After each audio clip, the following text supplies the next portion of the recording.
Namaste friends, welcome to Punneit's Astrology. And just now Mercury went retrograde while it is in debilitation. Why the significance of Mercury retrogression now is a bit more interesting as well as important. We will try to find that out. But before that, do not forget to hit the like and subscribe, and do hit the bell icon because you will be notified whenever I will upload another video. So that will keep you updated and connected. So guys, subscribe and stay connected.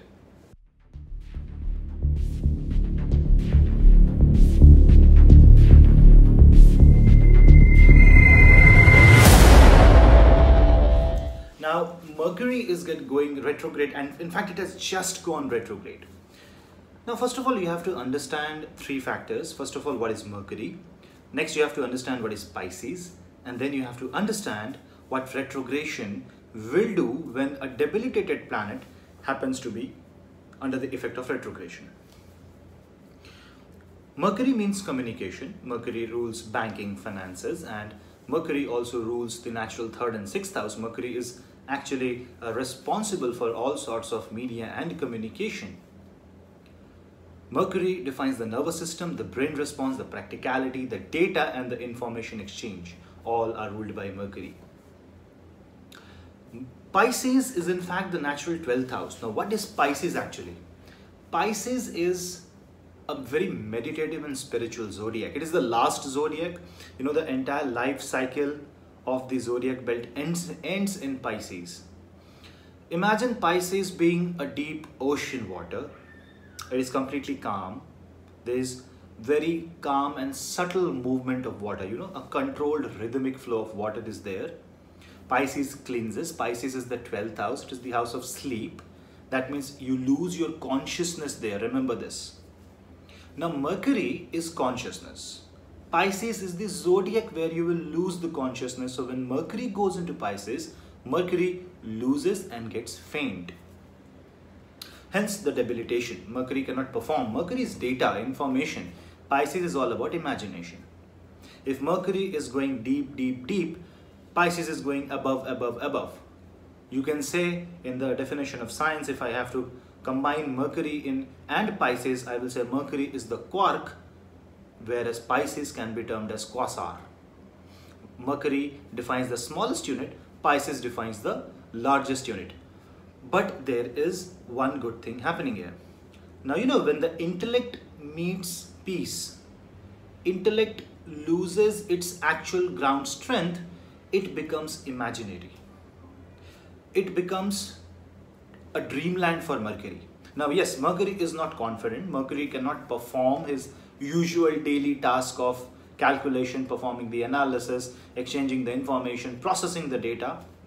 But what Mercury will now do is, Mercury will go more in a cultural way. Mercury will go in song, drama, dance, in the arts. Mercury will be more creative here. Mercury will imagine more. Now what happens if retrogression happens?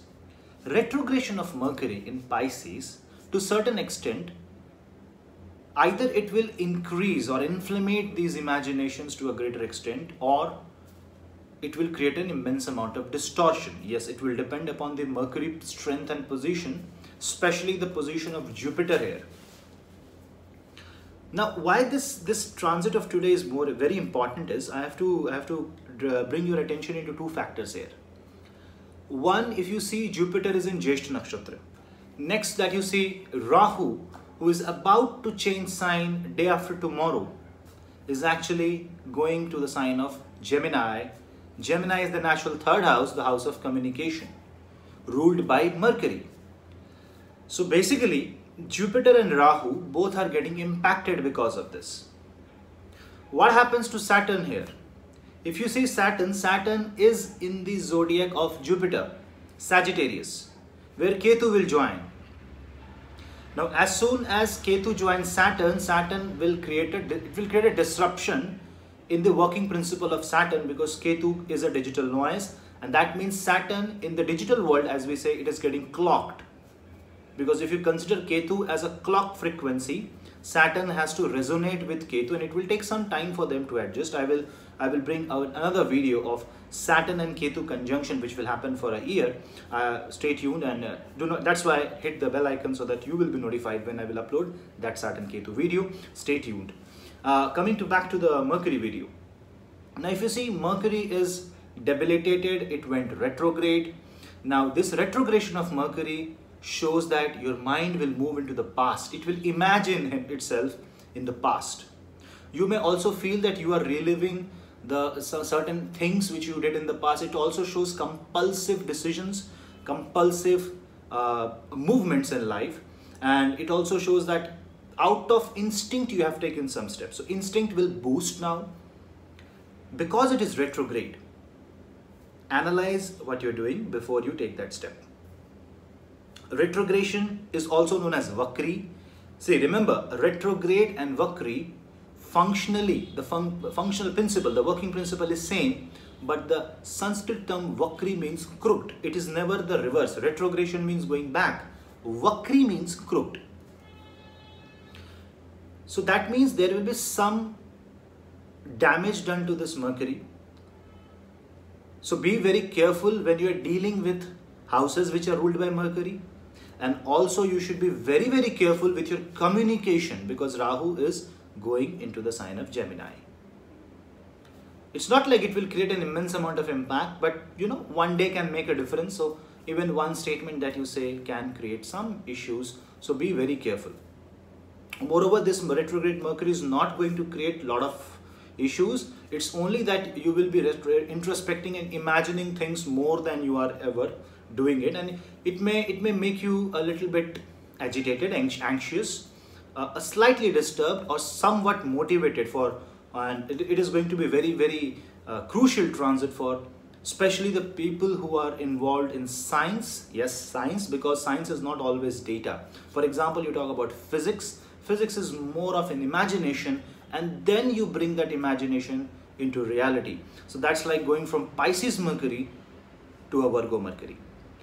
People who belong to art and craft, music industry, painting, something who has imagination as a part of the business, as a part of the creativity, creative people, astrologers, research workers, writers, all you will get the masala, the matter to have a bright future ahead.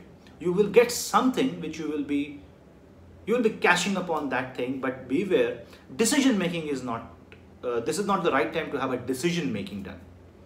Just go slow, read the circumstances. If you feel a little bit sad, or you know, if your mind is not able to take up the task, don't get panicked. Just take a deep breath, meditate, focus. Yes, focus. You may lose the focus right now, but that's okay. It is just a matter of few days. It will just pass like any 2 weeks. It will just go like that. But if you take a dramatic decision without proper calculation and suggestion, then it can create problems. So take proper suggestion before taking any important decision, at least for this month, because you know, Rahu is also going to amplify, and this amplification of Mercury, the third house, also shows that communication, the exchange of information. In fact, the third house is also known as Parakram Bhav. So the efforts, the power, the will to do something will be impulsive. You will be like, I just want to do it today. At that point of time, do an introspection. Reflect on your thought. Write it down on a piece of paper. Do it on the next day. Don't do it on the same day. Because if your Mahadasha Antardasha is bad, such decisions can create confusion and even problems in career, marriage, or any other areas of life. If your Mahadasha is good, definitely it will be good, but any decision without any proper analysis, understanding, and simply by jumping off the cliff without a parachute, that you should not do. So guys, this is a very brief take on Mercury retrograde. I don't usually make Mercury videos because Mercury is usually a very fast moving monthly planet. It will keep on changing every month, but this is important because Rahu and Jupiter and Saturn are directly and indirectly getting affected because of this transit. So kind of because all major planets are getting affected. So the Mercury transit is going to be a very important month, especially in the month of March, where 8 zodiac planets leaving Saturn are changing their house or their zodiac right from Sun to Jupiter and Rahu and Ketu. So March is going to be a bit turbulent, changing zodiac. So any important decision, just hold on. Wait, find the right time and then decide on what you want to do. So guys, thank you for watching. Thank you for being in this channel. Thank you for exploring this channel. And if you have not explored, please go and explore other videos. And if you like, do share among family and friends. Do hit the bell icon and do subscribe. That's it guys for now. Stay tuned for the Saturn and Ketu video coming soon.